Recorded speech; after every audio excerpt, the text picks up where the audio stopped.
Hello everyone. तो आज हम देखेंगे फैट सोल्यूबल विटामिन्स के बारे में। प्रीवियस वीडियो में हमने इंट्रोडक्शन देखा था विटामिन्स के बारे में कि विटामिन्स जो है वो क्या है, ऑर्गेनिक कंपाउंड्स है और वो माइक्रो न्यूट्रिएंट्स है। मतलब हम उनको क्या करते हैं, स्मॉल अमाउंट में लेते हैं, ठीक है। और फूड के साथ में हम उनको लेते हैं माइक्रोग्राम के अंदर, ठीक है। ये सब चीज़ें हम प्रीवियस वीडियो में डिस्कस कर चुके हैं। अगर आपको इंट्रोडक्शन देखना है तो उसका लिंक मैं डिस्क्रिप्शन में डाल दूंगी, तो वहाँ से आप देख सकते हो। तो अब हम देखेंगे फैट सोल्यूबल विटामिन्स के बारे में। हमने क्या देखा था कि जो फैट सोल्यूबल विटामिन्स होती हैं वो ऑयली नेचर की होती है और क्या होती हैं, सोल्यूबल होती हैं सॉल्वेंट्स के अंदर, ठीक है। फिर हम देखते हैं सबसे पहले जो हमारी विटामिन है दैट इज़ विटामिन ए। इसका साइंटिफिक नेम है, इसको हम क्या बोलते हैं, रेटिनोल बोलते हैं विटामिन ए को। और इसके सोर्स की अगर मैं बात करती हूँ तो इसके सोर्स है हमारे पास yellow and green leafy vegetables हैं, फ्रूट्स है, मिल्क है, एग्स है, बटर है एंड फिश लिवर ऑयल है। विटामिन ए जो है, हम ऐसे नहीं बोलते विटामिन ए है, हमने सुना भी होगा। विटामिन ए जो होती है वो आइज़ के लिए अच्छी होती है बेसिकली। तो ये इसके सोर्स होते हैं yellow green leafy vegetables, fruits, milk, eggs, butter and fish liver oil. Then मैं इसके डिजीज़ की बात करूँ कि इसकी कमी से कौन कौन सी डिजीज़ हमें देखने को मिलती है, तो सबसे पहले है जीरोपथैल्मिया। जीरोपथैल्मिया में क्या होता है कि जो हमारे कंजक्टाइवा और कोर्निया, जो हमारे आई के पार्ट होते हैं, ये हमें पता है ना, कंजक्टाइवा होता है और कोर्निया होता है, वाइटिश पार्ट कोर्निया जिसको हम बोलते हैं। तो ये इसमें ड्राइनेस हो जाती है हमारी आँखों के अंदर, ठीक है। ड्राइनेस हो जाएगी और उससे क्या होगा, इस ड्राइनेस भी हो जाएगी और अल्सरनेशन भी हो जाता है, मतलब अल्सर वगैरह हो जाएंगे कॉर्निया के अंदर, ठीक है। उससे क्या होगा, हमारे पास ब्लाइंडनेस हो सकती है, हम अंधे हो सकते हैं, ठीक है। तो जीरोपथेल्मिया एक आई से रिलेटेड डिजीज़ है जिसमें ड्राइनेस हो जाती है कंजक्टाइवा और कॉर्निया की। और इससे क्या होगा, अल्सरनेशन भी हो सकता है कॉर्निया का, जिससे क्या होगा, ब्लाइंडनेस हो सकती है। दूसरी डिजीज़ है नाइट ब्लाइंडनेस। नाइट ब्लाइंडनेस में क्या होता है कि हम रात को देख नहीं सकते, ठीक है। इनएबिलिटी होती है टू सी एट नाइट। फिर हम फंक्शंस की बात करते हैं, क्या फंक्शंस है विटामिन ए के। तो सबसे पहले ये बॉडी ग्रोथ में हेल्प करता है। सेकंड है प्रिवेंट करता है ड्राइनेस ऑफ एपिथीलिया, जो हमारी एपिथीलिया है उसकी ड्राइनेस को प्रिवेंट करता है। एपिथीलिया हमारी स्किन की लेयर होती है ना, और आइज़ में भी एपिथीलिया मेम्ब्रेन होती है, ठीक है। फिर हमारे पास ये नाइट विजन में हेल्प करता है, ठीक है। ये यहीं से हो गया ना कि इसकी कमी से तो नाइट ब्लाइंडनेस हो रहा है, और अगर विटामिन ए प्रेजेंट है तो क्या होगा, हम रात को देख सकते हैं अच्छे से और ड्राइनेस नहीं होगा। इससे तुम वो कर सकते हो, एस्टिमेट लगा सकते हो, ठीक है।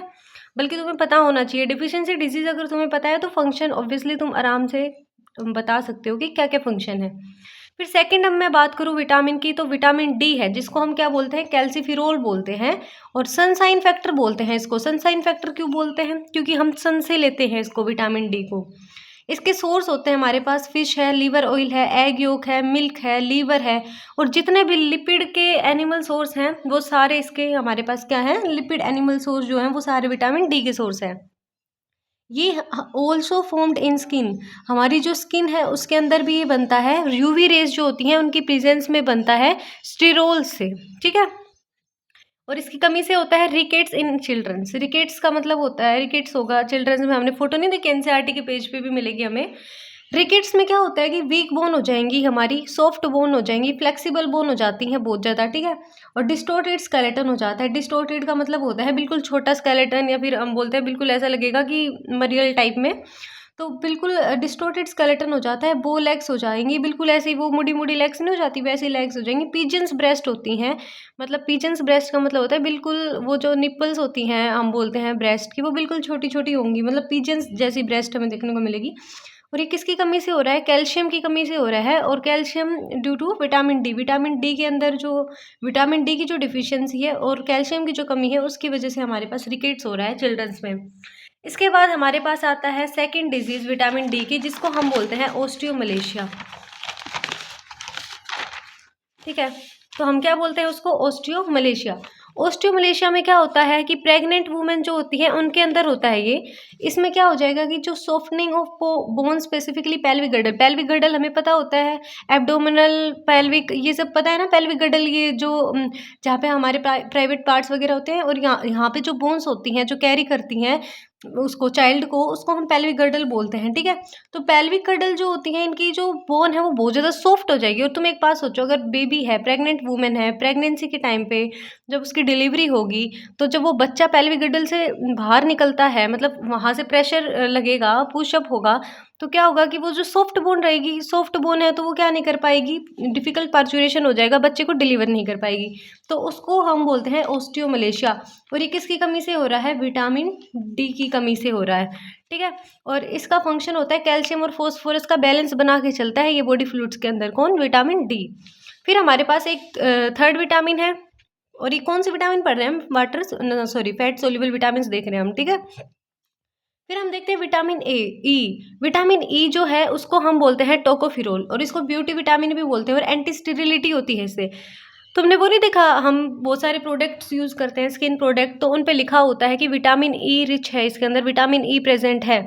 तो विटामिन ई है वो एक ब्यूटी विटामिन है हमारे पास, और इसके सोर्स हैं लीफी वेजिटेबल्स हैं, सीरियल्स हैं, वेजिटेबल ऑयल्स हैं, ये सब इसके सोर्स हैं। और इसकी कमी से होता है मैक्रोसाइटिक अनीमिया। मैक्रोसाइटिक अनीमिया में क्या होता है कि हमारी जो आरबीसी है उनका डिस्ट्रक्शन हो जाएगा, मतलब उनका जो साइज होता है वो अबनॉर्मल होता है, और उसकी वजह से हमारा इम्यून सिस्टम है उनको क्या कर देगा? डिस्ट्रॉय कर देगा। फिर इसमें रिवर्सिबल स्टेरिलिटी होती है फीमेल के अंदर। इसमें क्या होता है कि ओव्यूलेशन जो होता है वो नॉर्मल होगा इम्प्लांटेशन तक, इम्प्लांटेशन भी अच्छे से होगा, ओव्यूलेशन भी अच्छे से होगा, लेकिन फीटस जो है वो रीएब्जॉर्ब हो जाता है यूट्रस के अंदर, ठीक है। मतलब वो जो प्रेगनेंसी है उसको क्या नहीं कर पाता, गेन नहीं कर पाता, और वो यूट्रस में ही क्या हो जाएगा? एब्जॉर्ब हो जाएगा, ठीक है। तो ये इसकी डिफिशियंसी डिजीज़ है, इसकी कमी से हो रहा है ये सब, ठीक है। और स्टेरिलिटी, मेल में भी हमें स्टेरिलिटी देखने को मिलती है, जो स्पर्मियोजेनिक ट्यूब्यूल है टेस्टिस की, उसमें एट्रोपी देखने को मिलेगी हमें, ठीक है। मतलब उसमें कुछ खराबी हो जाएगी। जो हमारी सेमेनिफेरस ट्यूब्यूल, हमें पता है ना, सेमेनिफेरस ट्यूब्यूल में से एपिडिडिमस वगैरह है, वहाँ से जो स्पर्म का प्रोडक्शन होता है, तो वहाँ पे हमें क्या हो जाएगी? स्टेरिलिटी देखने को मिलेगी मेल के अंदर। फिर मैं इसके फंक्शंस की बात करती हूँ कि विटामिन हमने देखी है ई, तो इसके फंक्शंस क्या है? ये एंटीऑक्सीडेंट है हमारे लिए, और इम्पोर्टेंट रोल प्ले करता है इलेक्ट्रॉन ट्रांसपोर्ट सिस्टम है उसमें, ईटीएस में। और ये आरएनए, डीएनए और आरबीसी का सिंथेसिस कराता है हमारे पास, ठीक है। और ये इंक्रीज कराता है हीमोग्लोबिन, जो हमारे पास, हमें पता है आरबीसी के अंदर हीमोग्लोबिन प्रेजेंट होता है, ऑक्सीजन का ट्रांसपोर्ट कराता है, तो ये सिंथेसिस बनाएगा हीमोग्लोबिन, और ये मेंटेन करके चलेगा जर्मिनल एपिथेलियम। हमें पता है जर्मिनल एपिथेलियम से ही हमारे गोनाड्स बने होते हैं, तो ये जर्मिनल एपिथेलियम को बना के रखेगा, मेंटेन बना करके रखेगा। सेलेनियम एक वो होती है कैविटी, उसकी हेल्प से हमारे पास क्या करके रखेगा? मेंटेन करके रखेगा, जिससे क्या हो सके? गैमेट्स का प्रोडक्शन हो उसके अच्छे से, हमारे पास क्या हो उसके? ओव्यूलेशन हो उसके, उसमें फीमेल में, और स्पर्मेटोजेनेसिस हो उसके, किसमें?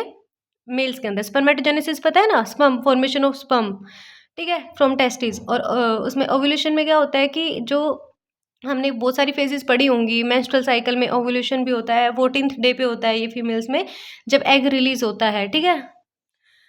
चलो वो फर्दर मैं वीडियो डालूंगी ना मेंस्ट्रुअल साइकिल पे, तो उसमें हम देखेंगे डिटेल में, उसके 4 फेज होते हैं ये सब, मेंस्ट्रुअल और ल्यूटियल, फॉलिकुलर और ये सब। फिर आता है हमारे पास लास्ट विटामिन, जिसको हम बोलते हैं विटामिन के, ठीक है। और इसका जो नाम होता है, हम साइंटिफिक नेम बोल सकते हैं फाइलोक्विनोन। फाइलोक्विनोन नाम होता है इसका, विटामिन के का। इसके सोर्स हैं लीफी वेजिटेबल्स है, सोयाबीन ऑयल है, इंटेस्टाइनल बैक्टीरिया, ये सब इसके क्या है? सोर्स हैं। इसकी कमी से होता है हीमोरेज। हीमोरेज में क्या होता है? एक्सेसिव ब्लीडिंग हमें देखने को मिलेगी। एक्सेसिव ब्लीडिंग होगी विटामिन के की कमी से, ठीक है। मतलब जो ब्लड क्लॉट है वो नहीं बनेगा, ठीक है, तो उससे क्या हो जाएगा? हमारे पास हीमोरेज हो जाएगा। फिर इसके फंक्शन है synthesis of prothrombin for normal blood clotting. हमारे पास क्या होता है इसके फंक्शन में कि इसमें सिंथेसिस होगा किसका? प्रोथ्रोम्बिन का। हमें पता है प्रोथ्रोम्बिन, हमने वो पढ़ा होगा ना, ब्लड क्लॉटिंग का मैकेनिज्म होता है, जिसमें हम देखते हैं कि प्रोथ्रोम्बिन है और उस पे थ्रोम्बिन एक्ट करेगा। प्रोथ्रोम्बिन जो है वो एक पूरा मैकेनिज्म है हमारे पास। प्रोथ्रोम्बिन जैसे थ्रोम्बोप्लास्टिन होता है सबसे पहले, फिर थ्रोम्बोकाइनेज एंजाइम बनता है, थ्रोम्बोकाइनेज एंजाइम कॉम्प्लेक्स बनता है, ठीक है। फिर जो थ्रोम्बोप्लास्टिन है, और मतलब थ्रोम्बोप्लास्टिन से क्या बना? थ्रोम्बोकाइनेज बना, तो वहाँ से प्रोथ्रोम्बिन जो है वो किस में कन्वर्ट हो जाएगा? थ्रोम्बिन में कन्वर्ट हो जाएगा, इन द प्रेजेंस ऑफ किसकी प्रेजेंस में? थ्रोम्बोकाइनेज की प्रेजेंस में। फिर जो थ्रोम्बिन है वो क्या करता है? थ्रोम्बिन फिर क्या करेगा, फिब्रिनोजन को फिब्रिन में कन्वर्ट कर देगा। तो ये एक मैकेनिज्म है क्लोटिंग मैकेनिज्म, वो हम उसमें देखेंगे क्लोटिंग मैकेनिज्म के अंदर। अभी हमें सिर्फ इतना देखना है कि विटामिन के की कमी से क्या होता है, हीमोरेज होता है, जिसमें क्या होता है, एक्सेसिव ब्लीडिंग होती है, ब्लीडिंग रुकती नहीं है, क्लोट नहीं बनता है। क्लोट का मैकेनिज्म मैं आपको फर्दर अलग वीडियो में बता दूंगी कि क्लोट का मैकेनिज्म कैसे होता है। सबसे पहले थ्रोम्बोप्लास्टिन जो है वो सिक्रीट करती है हमारी, जो जहाँ इंजर्ड जो टिश्यू है वो सिक्रीट करेगा, प्लेटलेट सिक्रीट करेंगे और उससे थ्रोम्बोकाइनेज कॉम्प्लेक्स बनेगा। ठीक है, तो हमें हमें पता, मैंने आइडिया दे दिया आपको सबसे पहले कि प्रोथ्रोम्बिन जो है, मैं थोड़ा सा बता देती हूँ आपको। सबसे पहले हमारे पास थ्रोम्बोप्लास्टिन, थ्रोम्बोप्लास्टिन जो है ये कौन सिक्रीट करता है, इंजर्ड जो हमारे पास टिश्यूज है। ये एक मैकेनिज्म है कोगुलेशन का। ठीक है बच्चों, कैसे मतलब हमारे पास कोगुलेशन होता है, कैसे ब्लड का ये बनता है, क्लोट बनता है। तो इंजर्ड टिश्यू जो होते हैं, और अगर मैं बात करूँ प्लेटलेट्स, तो वो भी सिक्रीट्स करती हैं थ्रोम्बोप्लास्टिन। थ्रोम्बोप्लास्टिन प्लाज्मा में जाएंगी और वहाँ पे हमारे पास एक एंजाइम कॉम्प्लेक्स बनाते हैं जिसको हम बोलते हैं थ्रोम्बोकाइनेज एंजाइम कॉम्प्लेक्स। ठीक है, फिर ये थ्रोम्बोकाइनेज जो है ना, ये क्या करता है बच्चों, ये हमारे पास प्रोथ्रोम्बिन प्रेजेंट होता है। ठीक है, हमारे ब्लड उसके अंदर प्लाज्मा में प्रोथ्रोम्बिन प्रेजेंट होता है और इसको ये कन्वर्ट कर देगा थ्रोम्बिन में। ठीक है, कौन कन्वर्ट करेगा, थ्रोम्बोकाइनेज, थ्रोम्बोकाइनेज कन्वर्ट कर देगा। ठीक है, फिर मैं अगर बात करूं किसकी, थ्रोम्बिन की, तो यहाँ पे हमारे पास एक है फिब्रिनोजन। जो फिब्रिनोजन है उसको कन्वर्ट कर देगा फिब्रिन में, कौन, थ्रोम्बिन। और ये हमारे पास क्या है, ये इनसोल्यूबल है। ठीक है, इनसोल्यूबल है और ये सोल्यूबल है। ठीक है, तो फिब्रिन जो है वो हमारे पास थ्रेड लाइक स्ट्रक्चर्स होते हैं जिससे क्लोट बन जाता है। तो यहाँ से हम आइडिया लगा सकते हैं, ये मैंने आपको थोड़ा रफली बता दिया मैकेनिज्म कैसे होता है, कैसे ब्लड क्लोट बनता है हमारी बॉडी में। तो synthesis of prothrombin for normal blood clotting, ये क्या क्या करवाएगा, ये विटामिन के जो है हमारे पास, ये प्रोथ्रोम्बिन का क्या करवाएगा, सिंथेसिस करवाएगा, सिंथेसिस करवाएगा ऑफ प्रोथ्रोम्बिन, प्रोथ्रोम्बिन का सिक्रेशन करवाएगा। तभी तो हमारे पास क्या होगा, ब्लड क्लोट होगा। अगर प्रोथ्रोम्बिन ही नहीं बनेगा तो फिर थ्रोम्बिन कैसे बनेगा, फिर फिब्रिन कैसे बनेगा, जिससे हमारे पास ये थ्रेड लाइक स्ट्रक्चर होता है, फाइन थ्रेड लाइक स्ट्रक्चर हमें देखने को मिलेगा, जो मतलब इकट्ठे हो जाएंगे, जितने भी डेड सेल्स वगैरह होती हैं वो एक जगह पे इकट्ठी हो जाएंगी और उससे ब्लड क्लोट बन जाएगा। तो प्रोथ्रोम्बिन नहीं बनेगा ना, तो फिर हमारे पास ब्लड क्लोटिंग भी नहीं होगी। सो यही है, हम सब ने देख लिया विटामिन जो है ये इसका टाइप है। फैट सोल्यूबल विटामिन में हमने कौन कौन सी विटामिन देखी, vitamin A, vitamin D, vitamin E and vitamin के। ठीक है, विटामिन ए को हमने देखा क्या बोलते हैं, रेटिनोल। विटामिन डी को कैल्सिफिरोल बोलते हैं और उसको सनसाइन फैक्टर भी बोलते हैं। ठीक है, फिर हमने विटामिन ई देखी थी, ई को हम क्या बोलते हैं, टोकोफिरोल बोलते हैं। और फिर हमने देखी विटामिन के जिसको हम फाइलोक्विनोन बोलते हैं। सो थैंक यू एवरीवन, अगर वीडियो अच्छी लगी हो तो please subscribe and like my channel. Thank you.